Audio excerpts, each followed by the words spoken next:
ওহাইওর senator JD ভেন্সকে running mate হিসেবে বেছে নিয়েছেন সাবেক প্রেসিডেন্ট ও আসন্ন নির্বাচনে রিপাবলিকান পার্টির প্রার্থী ডোনাল্ড ট্রাম্প।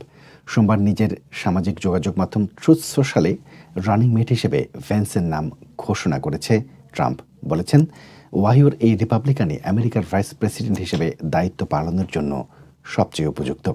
সামাজিক যোগাযোগ মাধ্যমে তার পোস্টে ট্রাম্প আরও বলেন, ভাইস প্রেসিডেন্ট হিসেবে জেডি ভেন্স আমাদের সংবিধান রক্ষা করার জন্য লড়াই করা চালিয়ে যাবেন, আমাদের সামরিক বাহিনীর পাশে থাকবেন এবং আমেরিকাকে আবারও বিশ্বসেরা বানাতে তিনি আমাকে সব রকমের সহায়তা করবেন। ট্রাম্পের ঘোষণার পর দেরি না করে তাদের সামাজিক যোগাযোগ মাধ্যম পেজে ভ্যান্স ট্রাম্পের প্রশংসা করেছেন এমন একটি ভিডিও বিজ্ঞাপন প্রকাশ করেছে রিপাবলিকান পার্টি।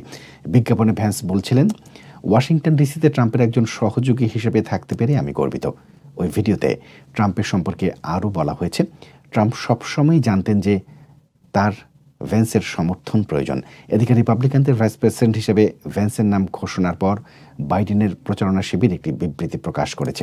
সেখানে ভ্যান্সের নিন্দা জানিয়ে তারা বলেছে যে তিনি ট্রাম্পের কট্টর MAGA এর এজেন্ডার বাস্তবায়ন প্রক্রিয়া এগিয়ে নেবেন।